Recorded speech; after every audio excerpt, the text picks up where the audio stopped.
Good morning, neighbors. I'm Kaye Bailey, and today is Wednesday, September 30th. Welcome to Daily Kaye Bailey.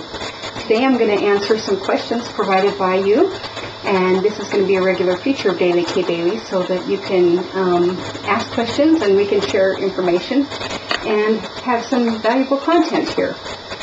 The first question, well, first of all, I'm going to tell you I will be citing a report, March 2008, that was published by the University of California, Los Angeles, Division of General Surgery, that their section of minimally invasive bariatric surgery, and the author of the report is Dana Swiley. She's a registered dietitian, and it's a very comprehensive report of the bariatric field. It's great canvassing. 32 citations in the report, so I think that we have a very good source of information here. Our first question comes to us from April Joy in the Living After WS neighborhood, and she asks us, what is the average amount of calories one should be taking in a day, and how much protein, how much fat, etc.? It's a very good question, because I think we all wonder if we're doing the right thing, where we're falling into the nutritional wellness of our dietary program. The conclusion that this report made is that we should be in the range of 1,000 to 1,400 calories a day, depending on our activity level. So I think I hit about 1,200 calories a day on average, and I'm probably, on average, a moderately active person, although some days I'm here in my chair for 12 hours a day and I'm not very active, and that's kind of depressing, let me tell you. I'm sure many of you are in the same boat, but then there are other days when I'm very active for many hours a day, so it probably balances out. The study recommends 600 to 100 grams of protein a day, and again, based on activity level. It goes on to recommend 27 to 40 grams of fat a day, based on 20 to 35% of your total caloric intake. And the reason that fat content is a little bit high, probably compared to normal recommendations, is they're focusing on the malabsorptive procedures, such as gastric bypass versus non-malabsorptive procedures of the banding or the sleeves. They're saying because we have a problem with absorption with the bypass, you would need to take in more fat to facilitate the absorption of it. And they're saying monounsaturated and polyunsaturated fats. You would find these in avocado, salmon, tuna, canola oil, olive oil, flaxseed, sunflower seed. Also, if when you're ingesting your vitamin supplements, you would want to have some kind of oil in your system, because the vitamins, the nutrients, those molecules ride on that oil and they get absorbed into your bloodstream and into your body more efficiently than if you don't have that kind of oil in your body. So when you make your oil and fat choices, dietary fat, you want to be sure you're looking at the mono and polyunsaturated fats. Of course, we all know by now, no trans fats, absolutely none. And saturated fats, we need to kind of limit our intake of those. Although there's new studies all the time saying maybe you can have saturated fat. As a follow-up, carbohydrates, the study does not make a recommendation for carbohydrate. They do quote the standard provided by the National Academies Institute of Medicine for the standard for the average person's diet, meaning somebody who has not had a gastric surgery.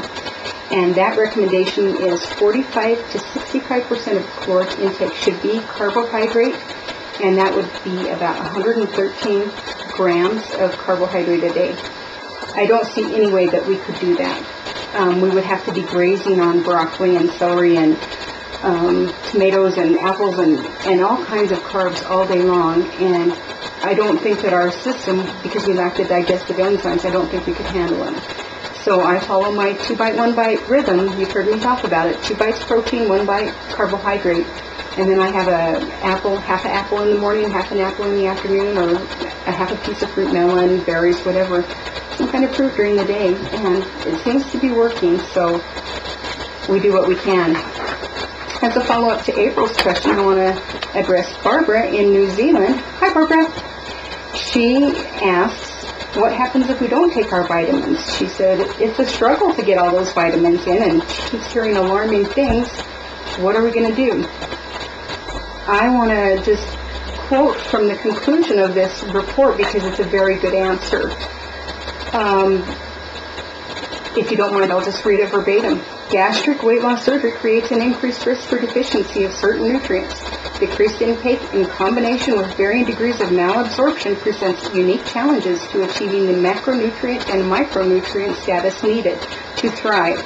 Lifelong preventative actions such as supplementation, regular follow-up, and thorough patient education are mandatory for accomplishing all benefits and avoidance of health risks involved with bariatric surgery.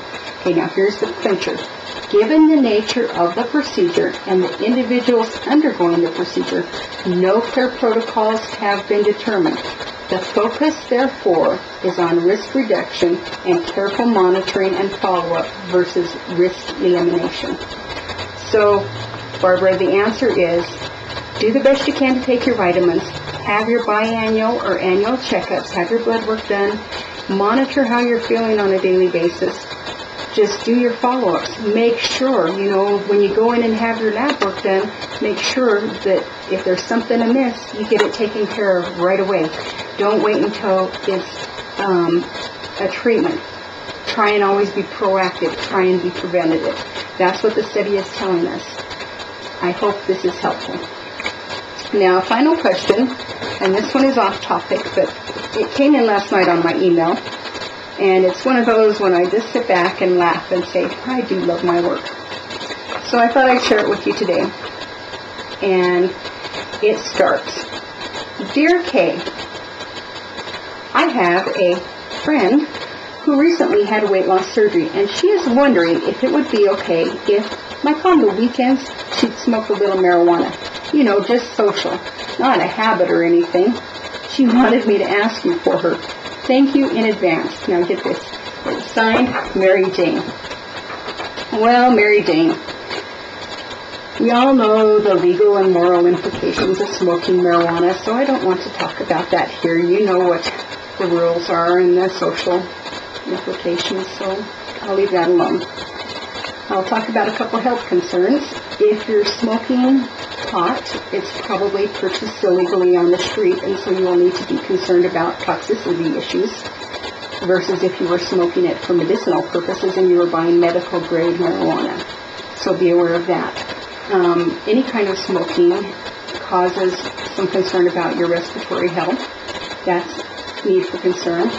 And then there's the effect, the sedative or the relaxing effect of marijuana, where you probably relax enough that you're not concerned about your physical activity, you're not concerned about your dietary choices, and you might not even be concerned about your grooming.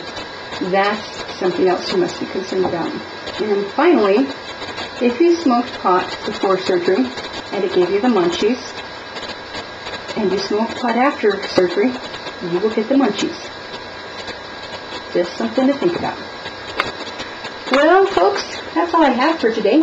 I hope you're having a great day. It was nice visiting with you. Hope you'll stop by again and have a good one. Talk to you soon. Bye.